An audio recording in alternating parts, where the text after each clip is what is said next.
உலகம் முழுவதும் வாழக்கூடிய ஸ்ரீ குபேரன் டிவி நேயர்கள் அனைவருக்கும் உங்கள் தாம்பரம் வாராகி ஈசனேசன் சுவாமியுடைய நல்லாசிகள், வாழ்த்துக்கள். ஜெய் வாராகி. சனியின் ஆட்டம் ஆரம்பம். இப்போது இந்த தலைப்பை பார்த்தீங்கன்னா, இந்த ஆகஸ்ட் மாதத்தில் ஒரு முக்கியமான நிகழ்வுகள்லாம் நடக்குது. செவ்வாய் மிதுனத்திலையும் சுக்கிரன் கன்னியிலையும் அமைகிறார்.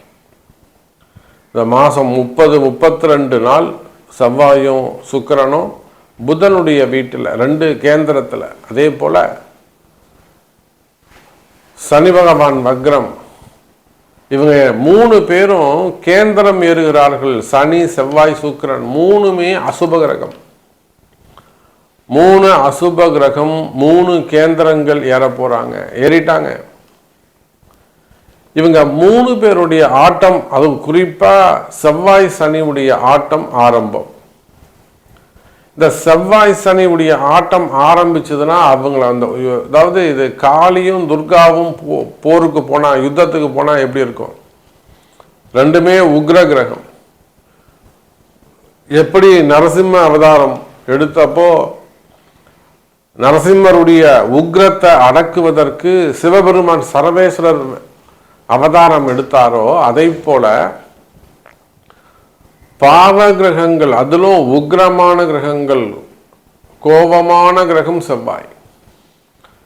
நிதானமாக இருந்தாலும் எதிர்த்து போரிடக்கூடிய தன்மை உடைய சனி, சூழ்ச்சி, கலகம்.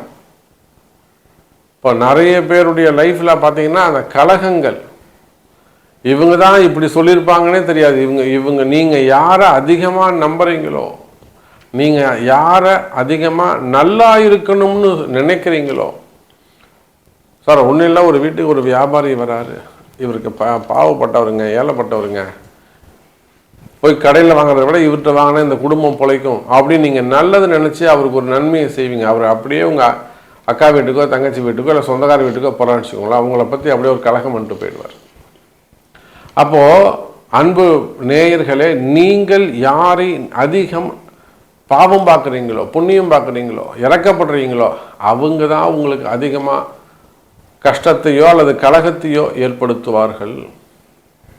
சின்ன சின்ன விஷயங்கள், குடும்பமாகட்டும், ஒரு வண்டி வாகனமாகட்டும், ஒரு சின்ன வண்டி விபத்துக்களாக இருக்கட்டும். அப்போ சனி கலகம், சனி இருட்டு. தினந்தோறும் பொழுது விடிஞ்சா இன்றைக்கி என்ன நடக்கும்னு தெரியாமல் இருக்குது. அப்புறம் போய் ஒரு சாமியை கும்பிட்டு ஒரு பதிகம் பிடிச்சா அப்புறம் இன்றைக்கி அந்த நாள் சரியாக வருது. அப்போ ஒவ்வொரு நாளும் மரண பயமாக இருக்குது. இன்றைக்கி என்ன நடக்குமோ, இன்றைக்கி எப்படி இருக்குமோ அப்படிங்கிற மாதிரி ஒரு ஃபீல் வருது. இந்த கஷ்டங்கள் எல்லாம் யாருக்கு? இதை தான் சனி செவ்வாயுடைய ஆட்டம்னு சொல்கிறது.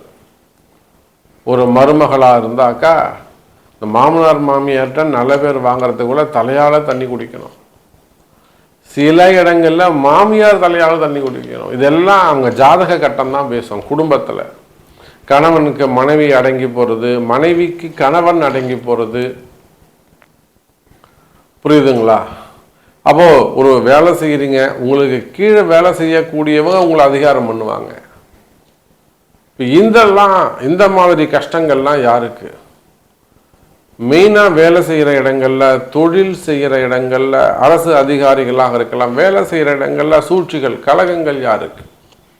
நான் நல்லா ஒழுங்காக வேலை செஞ்சேன், என்ன வேணும்னே இப்படி பண்ணிட்டாங்க சாமி, என்னை வேணும்னே கார்னர் பண்ணி இப்படி பண்ணிட்டாங்க, எனக்கு இப்படி கொண்டு வந்து தள்ளிட்டாங்க, நான் திருப்பவும் அங்கே இருக்கணும் சாமி, ஜெயிக்கணும், நான் எனக்கு வேலை கிடைக்கணும்.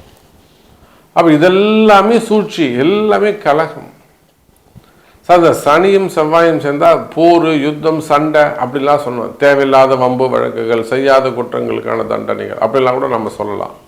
ஸோ இதெல்லாம் கம்பைன் பண்ணி கூட்டு சேரும் அசுப கிரகங்கள், கூட்டு சேரும் தீய கிரகங்கள் யார் யார்? சனி, செவ்வாய், சுக்கிரன்.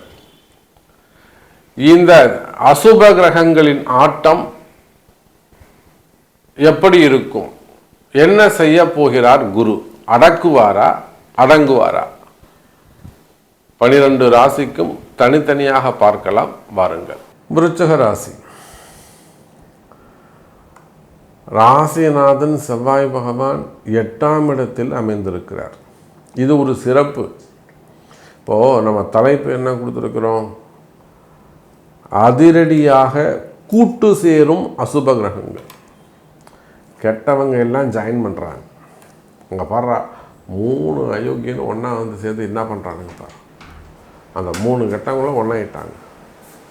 சொல்கிறோம்ல, டேய் அந்த பக்கம் போகாத, அவங்க ரவுடிங்கெல்லாம் ஒன்றா இருக்காங்க, அந்த 3 ரவுடி இருக்காங்க, அந்த இடத்துல ஜாக்கிரதையாக இருக்காங்க, போகாத சொல்கிறோம்ல. கூட்டு சேரும் அசுப கிரகங்கள்.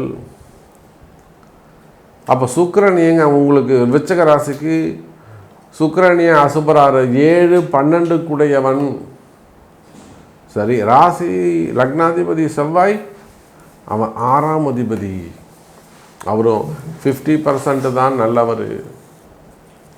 அப்போ விருச்சிக ராசி என்பர்களே, சனி பகவான் 3, 4 கூடையவன், அவரும் 50% தான் உங்களுக்கு நல்லவர். அப்போ இந்த அதிரடி காட்டக்கூடிய 3 அசுப கிரகங்கள் கூட்டு சேருது, செவ்வாய், சனி, சுக்கிரன்.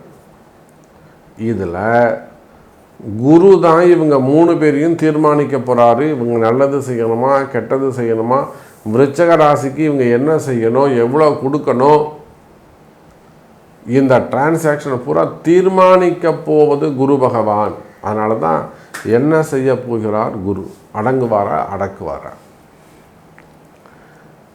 நிச்சயமாக விருச்சிக ராசி நேயர்களே, உங்களுக்கு உங்கள் ராசிக்கு நடக்க இருக்கின்ற சில விஷயங்களை அடக்கி நன்மைகளை அள்ளித்தரக்கூடிய வகையில் இந்த கூட்டு சேர்க்கை இருக்கும். குரு உங்களுக்கு நன்மைகளை செய்ய போகிறார். ஏன்னா 2, 5 கூடையவன் குரு 9ஆம் இடத்தில் இருந்து உங்களை காப்பாற்ற போகிறாருன்னு அர்த்தம். பொதுவாக குருக்கு 5வது பார்வையில் விருச்சிக ராசி இருக்குது. இப்போ சமீபமாக சில விஷயங்களில் சில சிக்கலில் போயிட்டு வெளியில் வர முடியாமல் மாட்டிக்கிட்டு இருக்கக்கூடிய விருச்சிக ராசி நேயர்களே, ஒரு இடத்துக்கு அட்வான்ஸ் பண்ணியிருக்கலாம். ஒரு 3 மாதம் 4 மாதமாவது அந்த இடத்த முடிக்க முடியாமல் இழுபறியில் இருக்கும். அப்போ அந்த மாதிரி ஒரு சிக்கல். இல்லைனா உங்கள் காசை கொண்டு போய் யார்ட்டையா கொடுத்துருப்பீங்க, வாங்க முடியாமல் சிக்கலாக இருக்கும். அவன் இன்ட்ரெஸ்ட் கொடுக்க மாட்டான், அவன்கிட்ட கொடுக்கறதுக்கு ஒன்றுமே இருக்காது. அந்த மாதிரியான சிக்கல். இல்லை ஒரு தொழிலுக்காக ஒரு கடன் டாப்அப் பண்ணலான்னு பேங்க்கு போயிருப்பீங்க, அது இழுத்துக்கிட்டே இருக்கும். 1 மாதம் 2 மாதமாவது இன்றைக்கி நாளைக்குன்னு சொல்கிறாங்க, டாப்அப்பே பண்ண மாட்டுறாங்க. அப்போ இந்த மாதிரியான கஷ்ட நஷ்டங்கள், கடன் சுமைகள், கடன் பிரச்சனைகள், வம்பு வழக்குகள், இடதோஷங்கள், இடப்பிரச்சனைகள், தொழில் நிறுவனங்களாக இருக்கலாம், வெளிநாடுகளாக இருக்கலாம், ஒரு வளர்ச்சியே இல்லாமல் இருக்கிறது. நிறைய இடங்களில் பார்த்திங்கனாக்கா குடும்ப வளர்ச்சி இல்லாமல் இருக்கும். ஒரு நேரம் வரலாம் நல்லா இருந்த, அவங்க வீட்டுக்கார இருக்கிற வரலாம், அப்பா இருக்கிற வரலாம், தாத்தா இருக்கிற வரலாம், மாமனார் இருக்கிற வரலாம், நல்லா இருந்திருக்கும். அதுக்கப்புறம் எல்லாமே பட்டு போயிடும். இது தொழிலுக்கும் பொருந்தும். அதாவது பரம்பரையாக அப்பா தொழில் எடுத்து செய்கிறது, தாத்தா தொழிலை எடுத்து செய்கிறது, அதில் வரக்கூடிய கஷ்ட நஷ்டங்கள், பிரச்சனையே அங்கே தான் இருக்குது. எங்கள் தாத்தா நல்லா பண்ணார், எங்கள் அப்பா நல்லா பண்ணார், நான் இதை விட்டுடணும்னு எங்கள் பயமாக இருக்குதுங்க, அந்த மாதிரிலாம் சொல்லக்கூடியவங்க. அப்போ தடைபடக்கூடியது உங்கள் குடும்ப வளர்ச்சியாக இருக்கலாம், உங்கள் தொழில் வளர்ச்சியாக இருக்கலாம். தொழில் தடைபடுதுங்க சாமி, நாங்கள் பரம்பரையாக செஞ்சுட்டு வரோம், 3வது தலைமுறையாக நான் செய்கிறேன் இந்த. அப்போது குடும்ப வளர்ச்சி தடைபடுகிறதா அல்லது தொழில் வளர்ச்சி தடைபடுகிறதா? தடை எங்கே இருக்குது? தொழில் தடைகள், வளர்ச்சி, குடும்ப வளர்ச்சி தடைகள், அல்லது வீட்டில் நடக்க வேண்டிய உரிய விஷயங்கள், வருமான தடைகள், வரவேண்டிய பணங்காசுகளில் இருக்க வேண்டிய தடைகள், அதே போல் களத்திரஸ்தானத்தில் வரக்கூடிய குடும்பத்தில் வரக்கூடிய குடும்ப பிரச்சனைகளில் வரக்கூடிய தடைகள். அவங்க வந்துடுவாங்க சாமி, அவங்க அம்மா தான் தடுக்கிறாங்க, இவர் வந்துடுவார் சாமி, இவங்க அக்கா தான் தடுக்கிறாங்க. குடும்ப பிரச்சனையில் வரக்கூடிய தடைகள் இவையெல்லாம் இருக்குமே, ஆனால் அந்த தடைகள் விலகும். அதே போல் விருச்சிக ராசி என்பர்களே, நீங்கள் மெயினாக உங்கள் ஒரு வீடு கட்டுறது, வீடு வாங்குறது, வீடு விற்கிறது, இடம் சம்பந்தப்பட்ட பிரச்சனைகள் தீரும். இடம் சம்பந்தப்பட்ட பிரச்சனைகள் இருக்குமே, ஆனால் அவையெல்லாம் தீரும். இடப்பிரச்சனைகள் தீரும். விற்காத இடம் விற்றுரும். மெயினாக வாங்க வேண்டிய இடங்கள் சீக்கிரமாக ரிஜிஸ்ட்ரேஷன் தான். ஆகஸ்ட் மாதத்துலேயே ரிஜிஸ்ட்ரேஷன் ஆகிறதுக்கான வாய்ப்புகள் உண்டு. அதே போல் அந்த டாக்குமெண்ட் ப்ராப்ளம் எதாவது இருந்ததுன்னா அதுவும் சரியாகும்.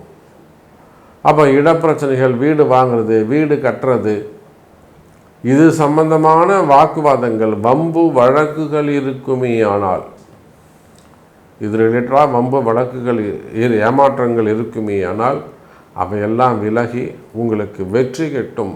கவலை வேண்டாம் விருச்சிக ராசி அன்பர்களே. அப்போ அதே போல் சுக்கிரன் 7-12 கூடிய சுக்கிரன் லாபஸ்தானத்தில் இருக்கின்ற காரணத்தினாலே திருமண யோகங்கள், அதே போல் ஃபைனான்ஸ் பிஸ்னஸ் பண்ணக்கூடியவங்க, ஹோட்டல் இண்டஸ்ட்ரி வச்சு நடத்தக்கூடியவங்க, மேக்கப் ஆர்டிஸ்டாக இருக்கக்கூடியவங்க, மேக்கப் ஷோரூம்ஸ் வச்சு நடத்தக்கூடியவங்க, அந்த தொழில் செய்ய நேச்சுரல்ஸு அந்த மாதிரிலாம் மேக்கப் பிஸ்னஸ் பண்ணக்கூடியவங்க, கடைகள் வச்சு நடத்தக்கூடியவங்க, திருமண மண்டபங்கள், திரையரங்குகள், அப்புறம் ஈவெண்ட் மேனேஜ்மெண்ட் பண்ணக்கூடியவங்க, டூர்ஸ் அண்ட் பேக்கர்ஸ் பண்ணக்கூடியவங்க, ரெசார்ட்ஸ் வச்சு பண்ணக்கூடியவங்க, வாடகைக்கு விடக்கூடியவங்க, ஸோ இந்த மாதிரியான ஹோட்டல் இண்டஸ்ட்ரி வச்சு நடத்தக்கூடியவங்க, இந்த மாதிரியான தொழில் செய்யக்கூடியவங்க, இவங்க எல்லாருக்குமே நல்லது நடக்கும். அப்போ உங்கள் இடத்துல இது இன்னும் பிரச்சனைகள் இருக்குமே, ஆனால் தொழில் செய்கிற இடங்களில் அங்கே சின்ன சின்ன ஹோமங்கள், ஒரு யாக வேள்விகள் செய்வது சிறப்பு. அது என்னைக்கு, எப்போ, எப்படி என்பது உங்கள் பிறப்பு ஜாதகத்தில் இருக்கும் ரகசியம். உங்கள் பிறப்பு ஜாதகம் பேசும். விருச்சிக ராசி நேயர், ஸ்ரீ குபேரன் டிவியை பார்த்தமைக்கு நன்றிகள். மேலும் இது போன்ற தகவல்களை தெரிந்து கொள்ள ஸ்ரீ குபேரன் டிவியை சப்ஸ்கிரைப் செய்யுங்கள். மறக்காமல் பெல் ஐக்கானை கிளிக் செய்யுங்கள்.